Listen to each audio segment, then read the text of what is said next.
Hi hello friends, good morning friends. ನೋಡ್ರಿ, ನಾ ಇವತ್ತು ರಾಗಿ ದೋಸೆ ಮಾಡತ್ತೇನೆ ರೀ.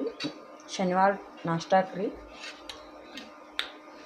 ಈ ಥರ ಕಲಸಿಟ್ಕೊಂಡೇನಿ ರೀ. ಅದನ್ನ ಇದ್ರಾಗ ಉಪ್ಪ ಆಮೇಲೆ ಅಜ್ವಾನ್ ಹಾಕೀನಿ ರೀ. ಬೇರೆ ಏನಿಲ್ಲ ರೀ. ಇದು ಆರೋಗ್ಯಕ್ಕೆ ಒಳ್ಳೇದು ಅನ್ನೋದಕ್ಕೋಸ್ಕರ ಮಾಡತ್ತೀನಿ ರೀ. ಇದೇನು ಯಾರಿಗೆ ಗೊತ್ತಿಲ್ಲದಿಲ್ಲ ರೀ, ಎಲ್ಲರಿಗೂ ಗೊತ್ತೈತಿ.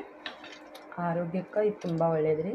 ರಾಗಿ ಹಿಟ್ಟಿಂದ ಅಂದರೆ ರೊಟ್ಟಿ ತಿನ್ನೋಕ್ಕಾಗೋಲ್ಲ, ರಾಗಿ ಮುದ್ದೆ ತಿನ್ನೋಕ್ಕಾಗೋಲ್ಲ ಅನ್ನೋರು ಈ ಥರ ಮಾಡ್ಕೊಂಡು ತಿನ್ಬೋದು ರೀ. ದೋಸೆ ಮಸ್ತ್ ಆಯ್ತವ್ರಿ. ನೋಡಿ ಫ್ರೆಂಡ್ಸ್, ಈಗ ಹಾಕ್ತೀನಿ ರೀ. ಇದರಲ್ಲೇ ಆಯಿಲ್ ಹಾಕ್ತೀನಿ ರೀ.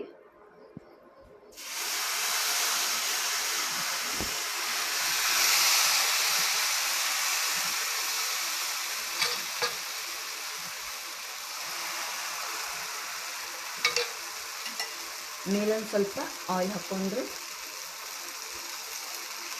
ಅಂದರೆ ಚಂದ ಎದ್ದು ಬರ್ತೈತಿ ಅದಕ್ಕೆ.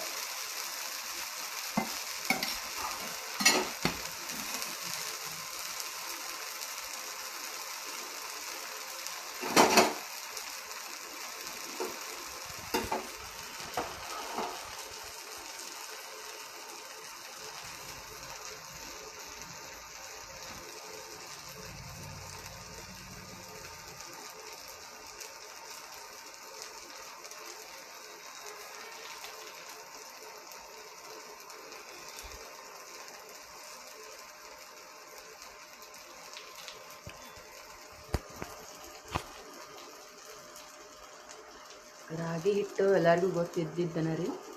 ರಾಗಿ ಮುದ್ದೆ, ರಾಗಿ ಅಂಬ್ಲಿ ಡೈಲಿ ಮಾಡೋದ್ರಿ.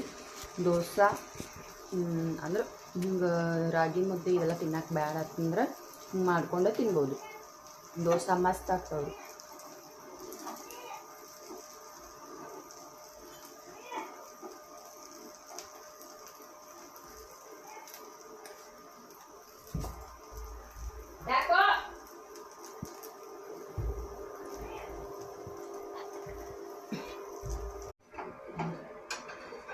ನೋಡ್ರಿ ಎಷ್ಟು ಚಂದ ಬೆಂದೈತಿ.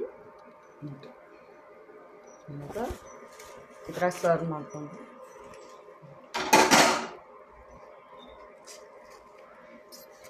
ತುಂಬ ಕ್ರಿಸ್ಪಿಯಾಗಿರ್ತಾವ್ರಿ. ತಿನ್ನಕ್ಕೆ ಮಸ್ತ್ ಇರ್ತಾವೆ. ಬಿಸಿ ಬಿಸಿ ತಿಂದ್ರೂ ಭಾಳ ಚಲೋ ಕ್ರಿಸ್ಪಿಯಾಗಿ ಇರ್ತಾವ್ರಿ. ಸ್ವಲ್ಪ ಇದ್ರಾಗ ರಾಗಿ ಹಿಟ್ಟೊಳಗೆ ಏನೇನು ಹಾಕೊಳ್ಳೋದಂದ್ರೆ, ರಾಗಿ ಹಿಟ್ಟು ಫುಲ್ ತೆಳ್ಳಗೆ ಮಾಡಿದ್ರೆ ಅದ್ರೊಳಗೆ ಸ್ವಲ್ಪ ರವೆ ಹಾಕೋದ್ರಿ.